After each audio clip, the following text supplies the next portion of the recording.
I had to feed 22 horses every morning before I earned the right to have breakfast. Imagine an 8.5-year-old kid getting up in the dark in Canada and going outside and opening the barn door. And I remember there would be like 30 rats every time I opened the barn door. And they would scurry around, and I would hope that none of them would stay around. And one time I went back to the house and I said, "Dad, can you come with me?" And he locked the door and he says, "Go out and do your chores. And don't come back until they're done." And it was kind of the beginning of me realizing that I wasn't in a supportive environment. And I learned one thing, and one thing only, is that if I was willing to work hard, then I could get my dad's attention. I remember waking up, I was about 13 or 14 years old, and this was the day my dad had promised me it was going to be yes. This was the day we were going to play together. We were going to throw the football back and forth, and I was super excited. I popped out of my bed and I ran down the stairs, and I saw my father where he always is. His ankle is chained to the desk. But as I got closer, I knew something was wrong. It was like I could feel there was a heaviness in the air. And I started to get nervous. And I went, "Dad?" And he went, "Yes." I went, you ready to go play?" And the weirdest thing happened is he turned, he looked at me, and I felt myself shrinking down. And he stood up, and this shadow cast over me, and he goes, "Do you have any idea what it takes to put food on the table? Do you think that this roof just puts itself there? Money doesn't grow on trees, you know. One day you're gonna have to work hard for money. Now get out and play on your own before I put you to work."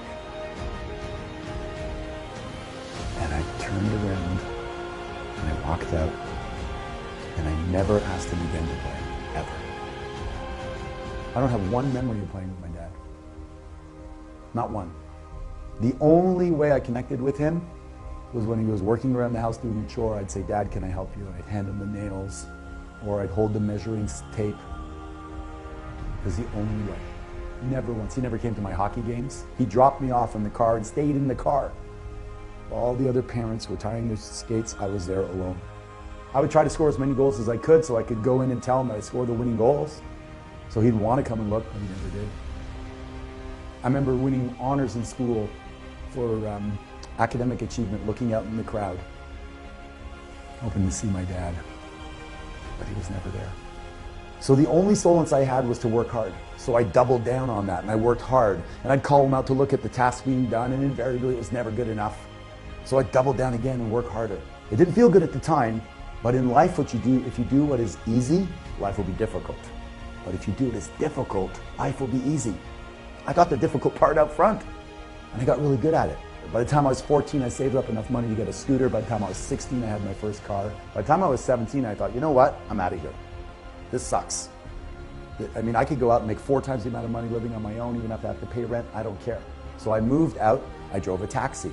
I did carpentry. I cut lawns. I washed windows. I did anything that was hard work because that's all I knew. And then my life changed. I got a call from my stepmom, and she said, "Your dad has cancer." So I jumped on a plane and I did everything I could. I took care of the house. He said to me he had some back taxes from Canada that were unpaid. I said, "Yes, I'll pay them for you." I did everything I possibly could. And I remember the day I had to leave to go back to take care of my family. I had a young son at the time, and I had nothing left.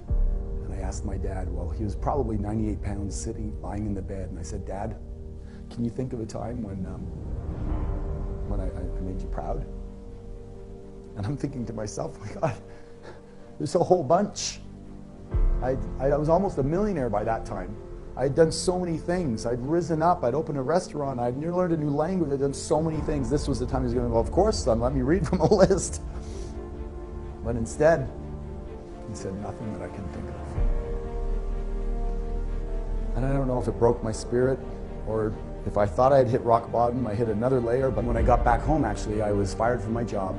My marriage had fallen apart. I had no money left that I'd paid to support him, so I got evicted from my apartment, and I moved back with my mom at the age of 30. So there I am, 30 years old, working 16 hours a day for 20 years, and I have absolutely nothing to show for it, except maybe a skill set on how to work hard. But I tell you what, when you're down there and you think there's nothing left, it's the foundation to grow from. I thought, what am I going to do now? And some little bird mentioned real estate, so I thought I'd get into real estate. I got into real estate, and that's when I met my first mentor that transformed my life. I was in my office one night really late, and I was having a conversation with my mentor, and he walks in and he leans against the door and he goes, "You're still here?" And I said, "Yeah." And he goes, "You really have a great work ethic." And I went, "You talking to me?" He goes, "Yeah, I'm talking to you." He goes, "You're awesome." I'm like, "Are you still talking to me?" It's like I never had anybody tell me that they believed in me. My father certainly was always, "You could do better, you could do better, you could do better." Yeah, it drove me, but it didn't make me feel confident. And I doubted it at first. And we started to talk, and he goes, "Oh, so you've labeled yourself stupid as a loser and a skinny little kid." He goes, "How do you feel about that?" And I said, "I still feel that way." He says, "You're 30 years old." I go, "Yeah, I know, but I still felt that way inside." He says, "Okay, we're gonna change that. Who's an idol that you have?" I said, "Well, one of my favorite is like Clint Eastwood. He's like rugged. I'm kind of rugged. I feel rugged." He goes, "Perfect. How does that feel when you say that?" I said, "That feels pretty good." He goes, "That's it.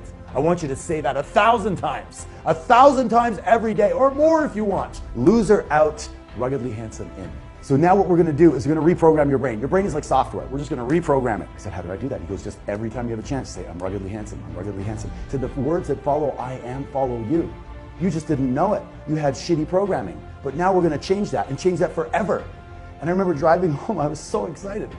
I was so excited because I could change my program. I didn't know it. I thought I was stuck that way my whole life.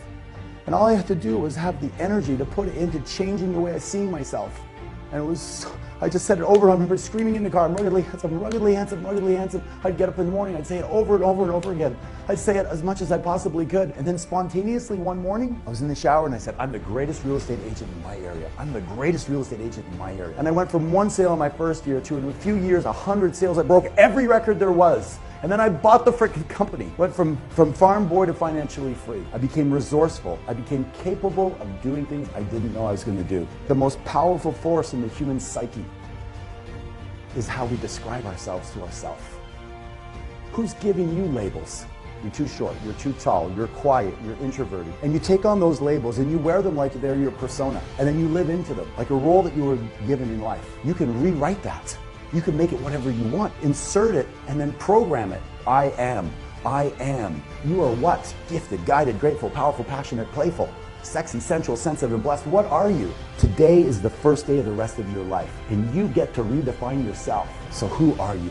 And who do you want to be? The words that follow I am follow you.